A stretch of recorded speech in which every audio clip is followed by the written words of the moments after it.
जाना हमको।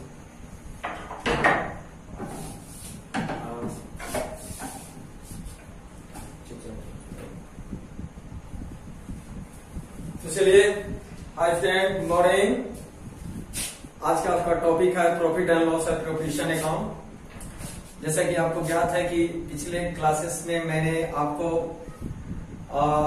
बताया था पार्टनर कैपिटल के बारे में, फ्लक्चुएटिंग कैपिटल और फिक्स कैपिटल। फ्लक्चुएटिंग कैपिटल परिवर्तनशील खाता, परिवर्तनशील पूंजी खाता, और फिक्स कैपिटल अस्थायी पूंजी खाता। इसके दो भाग में बांटे गए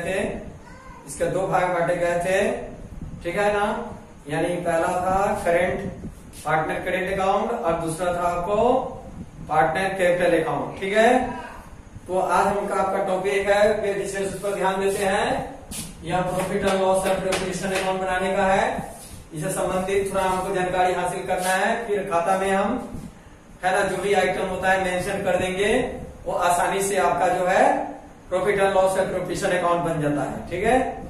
तो चलते हैं अपने टॉपिक पे, आते हैं। इसमें करना क्या है आपको, इस खाते का दो पक्ष होता है, डेबिट साइड एक क्या होता है क्रेडिट साइड। पार्टिकुलर होता है, अमाउंट होता है पार्टिकुलर और अमाउंट। इधर टू है ना, डेबिट साइड वाले को टू बोलते हैं, क्रेडिट साइड वाले को बाय बोलते हैं। इसके पहले 11th में आपने पढ़ा था एक चीज, फाइनल अकाउंट। क्या पढ़ा था? Final account. इसके तीन ये जो थे इसमें आते थे, ट्रेडिंग अकाउंट, ठीक है।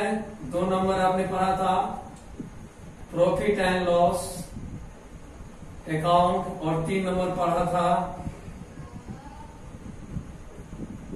Balance sheet. चलिए, हमको इस पर तर्क करना है। प्रॉफिट एंड लॉस यानी हमको ट्रेडिंग अकाउंट से इसमें मतलब नहीं है, क्योंकि प्रॉफिट एंड लॉस अकाउंट का जो प्रॉफिट होता है नेट प्रॉफिट या नेट लॉस, उसी को हम लोग यहाँ ट्रांसफर करते हैं profit and loss appropriation account में, ठीक है। तो सवाल आपका प्रॉफिट एंड लॉस का है, जो 11th में पढ़ा था 11वीं में आपने। तो प्रॉफिट एंड लॉस में होता क्या था, वहां भी इसके दो पक्ष होते थे, एक डेबिट साइड और क्रेडिट साइड, है ना। डेबिट साइड मीन्स खर्चा हानि साइड, और क्रेडिट साइड मीन्स लाभ आय साइड, जो भी होता था। तो अब आपका इसका स्वरूप जो होता था प्रॉफिट एंड लॉस का, आपको पता है, आप ऐसे लिखते थे,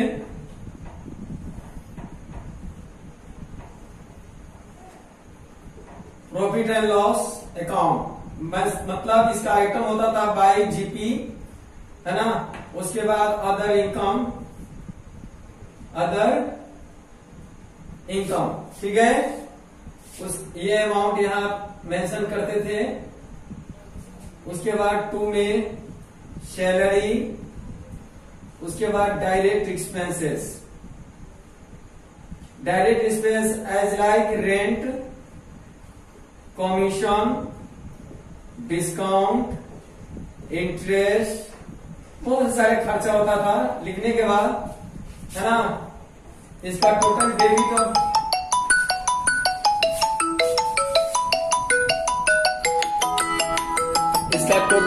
और क्रेडिट करते थे। लाइट मोड में लगा दो फोन को, लाइट मोड में फोन आ रहा है, काटो इसको।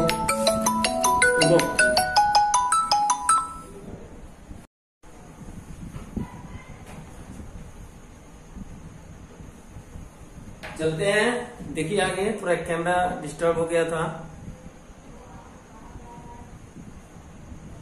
हिल गया था। आते हैं बच्चे,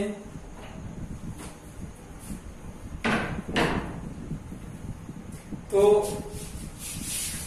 आपने 11th में पढ़ा था प्रॉफिट एंड लॉस अकाउंट, है ना। जो भी आप लिखते थे, यह डेबिट साइड होता था, यह क्रेडिट साइड।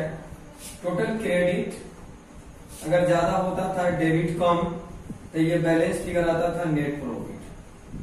क्या आता था? नेट प्रॉफिट यहां लिखते थे, मतलब इसी अमाउंट, ठीक है ना। या डेबिट ज्यादा होता था तो क्रेडिट में आपको नेट लॉस आता था। क्या आता था? नेट लॉस आता था, ठीक है। इसको दिमाग में रखना है। और हम लोग टोटल डेबिट क्रेडिट बराबर कर देते थे। तो हमको इस प्रॉफिट एंड लॉस के नेट प्रॉफिट और नेट लॉस से मतलब है। अगर नेट प्रॉफिट का मतलब होता है क्रेडिट ज्यादा है, डेबिट कम होगा तो नेट प्रॉफिट आएगा। तो इसलिए नेट प्रॉफिट को ही, नेट प्रॉफिट यदि होगा तो ये कहाँ आएगा, profit and loss appropriation account के, है ना, क्रेडिट में आएगा। क्यों? क्योंकि क्रेडिट बैलेंस को हमेशा किसी भी खाते के क्रेडिट में ही डाला जाता है और डेबिट बैलेंस को किसी भी खाते के हमेशा डेबिट में डाला जाता है। ठीक है, ये चीज आपको ध्यान रखना पड़ेगा। तो बढ़ते आगे। तो बच्चे, तो कहने का मतलब है कि हम क्या करेंगे इसमें, सबसे पहले हम लोग मानते हैं नेट प्रॉफिट आता है, तो नेट प्रॉफिट डाल दिया। उसके बाद लिखते हैं, है ना, बिफोर द एडजस्टमेंट, बिफोर, है ना, ये एडजस्टमेंट, बिफोर द एडजस्टमेंट हो गया, या अमाउंट लिख देते हैं। ठीक है, उसके बाद यदि मान लीजिए कि नेट लॉस आता है तो क्या होगा, यदि नेट लॉस आएगा तो क्या होगा, तो ये नेट लॉस कब आएगा, जब डेबिट ज्यादा होगा, क्रेडिट कम होगा, तो नेट लॉस आएगा। ठीक है, इसको बैलेंस फिगर बोलते हैं, इसको भी क्या बोलते हैं, बैलेंस फिगर, दिमाग में रखना है। तो नेट लॉस आएगा तो डेबिट में आएगा, तो दोनों में से कोई भी हो सकता है, इसलिए हम लोग क्या करेंगे, नेट, है ना, लॉस डाल देंगे, ये होगा बिफोर द एडजस्टमेंट। ठीक है, एडजस्टमेंट के पहले हो गया।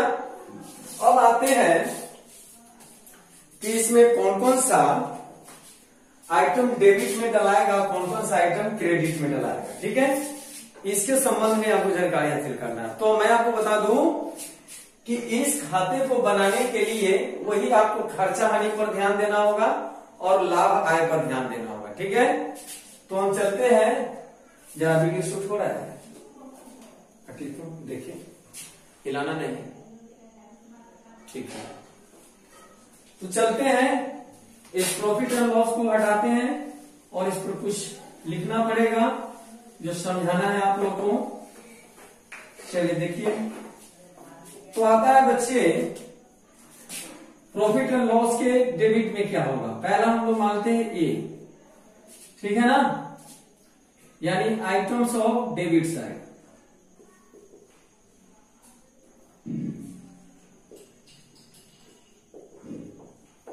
ये क्या होगा, है ना, कैसे होगा, क्यों होगा, है ना। सबसे पहले हम लोग क्या करते हैं, सैलरी ले लेते हैं। उसके बाद आता है आपको कमीशन, उसके बाद आता है रेम्यूनरेशन,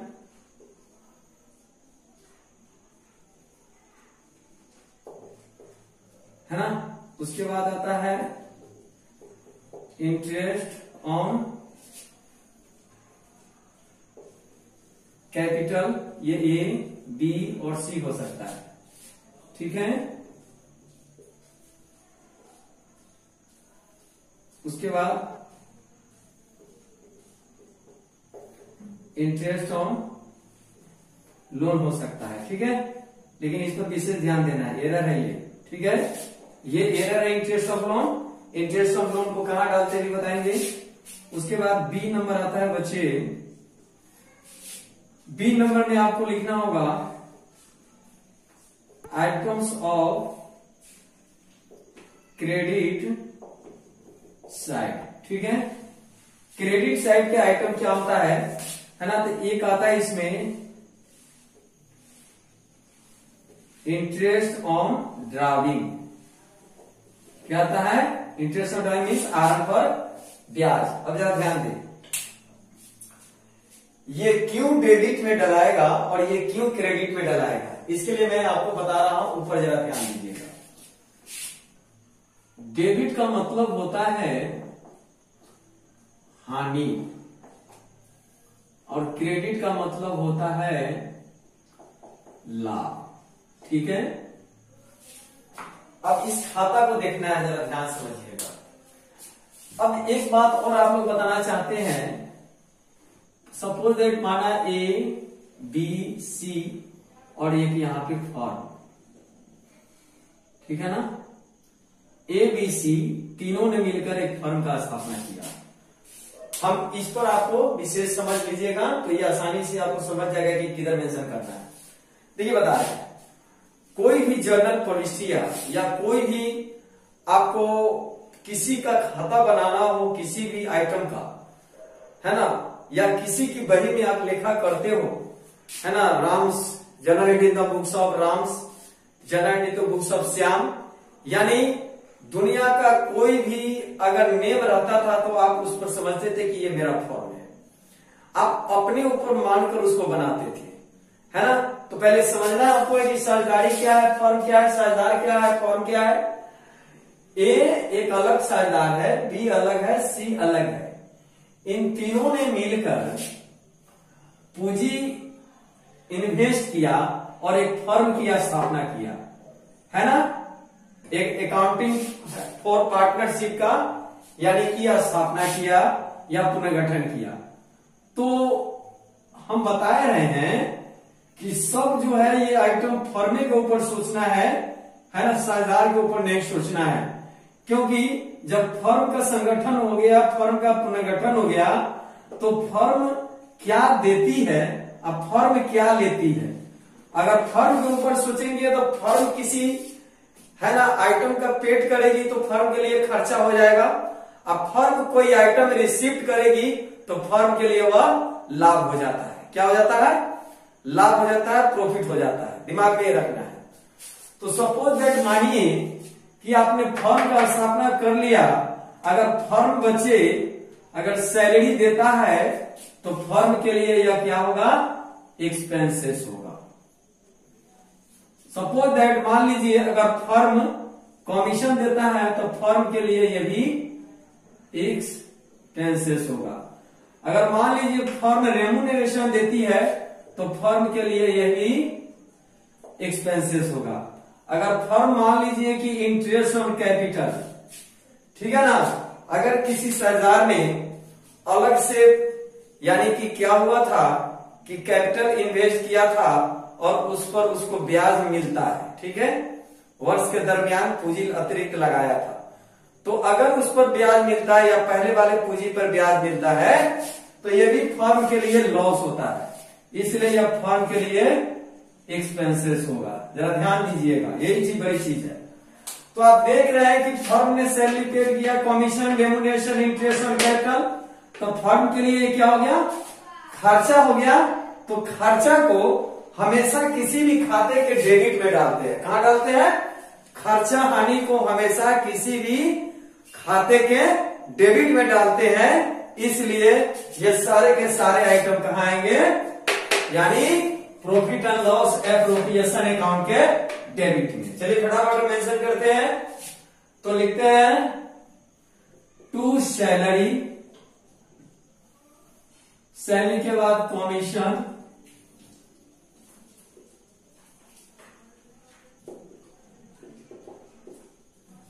कमीशन के बाद लिखते हैं रेम्यूनरेशन,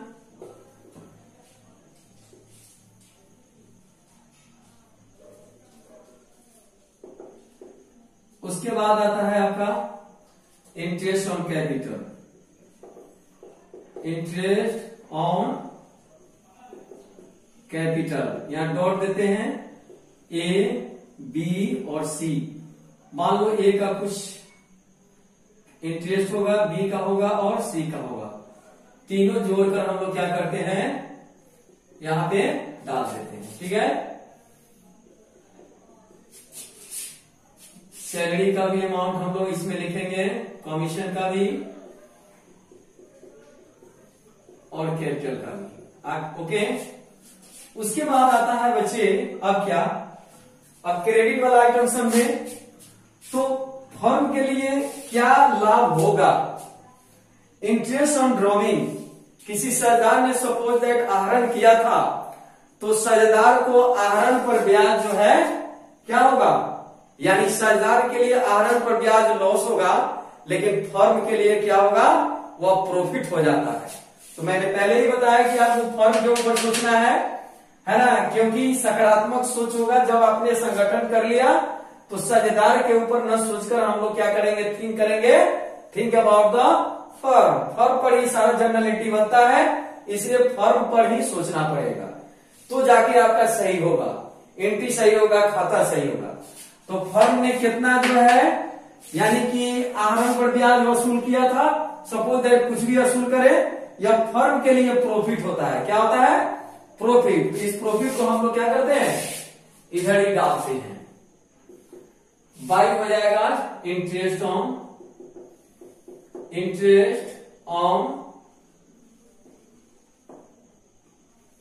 ड्राविंग, और इसको यहां हम लोग मेंशन कर देते हैं अमाउंट को।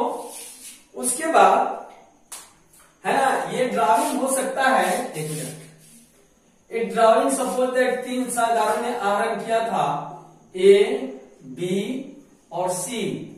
ए का यहां, बी का यहां और सी का यहां, तीनों जोड़कर हम लोग क्या करेंगे, यहां तीनों को डाल देंगे। उसके बाद आता है अब क्या डालना है, तो अब कुछ आइटम होता नहीं है। आपका सवाल होगा कि सर आपने तो यहां पे लिखा है इंटरेस्ट ऑन लोन, शायद मैंने नहीं लिखा है। चलिए, एक आता है इसमें आपने कैपिटल अकाउंट में, करेंट अकाउंट में पढ़ा था, यानी इंटरेस्ट ऑन लोन आपने लिखा था। तो इंटरेस्ट ऑन लोन जो होता है बच्चे, वह किसी भी सरकार के लोन अकाउंट में ट्रांसफर होता है। जो आपने प्रोस्पेक्टिव कैपिटल में इंटरेस्ट ऑन लोन मिला था आपको, करेंट अकाउंट में आपने रखा था इंटरेस्ट ऑन लोन, तो वो चीज सब यानी उस किसी नहीं, इंटरेस्ट ऑन लोन जो आइटम, ये समझिए आप पूर्ण रूप से कि यह स्पेशलिस्ट जो होता है, ये आपको किसी भी साझेदार के लोन अकाउंट में डलाता है ना वह करेंट अकाउंट में डालेंगे, न ही वह जो है आपको फिक्स कैपिटल में, है ना, यानी पार्टनर कैपिटल में उसको डालते हैं। उसको स्पेशल लोन अकाउंट में ही ट्रांसफर किया जाता है। ठीक है, तो हम इंटरेस्ट ऑन लोन पर ध्यान कभी भी नहीं देंगे, चाहे पूंजी खाता बनाते समय, चाहे ये बनाते समय, हमेशा वह लोन अकाउंट में ही जाता है किसी भी साझेदार। अब सवाल उठता है कि इसका प्रॉफिट और लाभ कैसे होगा। तो चलिए, अगर क्रेडिट ज्यादा है, यहां पे हम निकाल रहे हैं, देख लीजिए, यदि क्रेडिट आपका ज्यादा है, ठीक है, एक्सेस, और डेबिट क्या है बच्चे, कम है, तो आपको प्रॉफिट आएगा। क्या आएगा, है ना, ये आएगा आपको प्रॉफिट।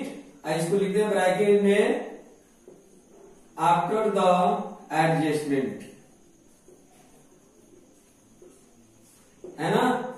उसके बाद इस प्रॉफिट को 3 साझेदार में बांटेंगे, ए, बी और सी, यहां और यहां। मान लो प्रॉफिट का बंटवारा, है ना, इक्वल रेशियो में किया गया है, तो सूचना अगर दिया हो प्रश्न में कि लाभ हानि का बंटवारा अगर बराबर जो है अनुपात में किया जाएगा, तो आप इक्वल में बांटो।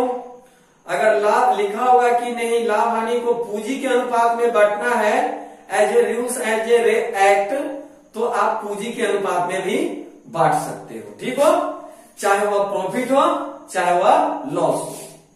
तो कहने का सारांश है, अगर प्रॉफिट होगा तो प्रॉफिट यहां बैलेंस फिगर आएगा, क्या आएगा, प्रॉफिट आफ्टर द एडजस्टमेंट, सारा एडजस्टमेंट करने के बाद, और इसको तीनों साझेदार में हम लोग बांटकर सबका अलग अलग रेशियो के हिसाब से कर देंगे, ए का, बी का, सी का, और बाहर निकाल देंगे। ठीक है, अगर प्रॉफिट होता है तब मतलब क्रेडिट साइड ज्यादा होना चाहिए और डेबिट कम होगा तो प्रॉफिट आएगा।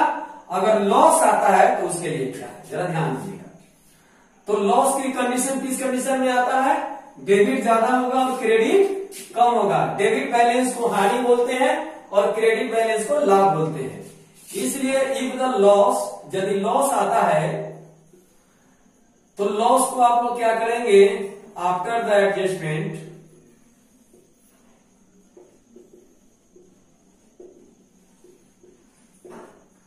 इस लॉस को भी आप 3 साझेदार में बांटेंगे, ए, बी और सी। ठीक है,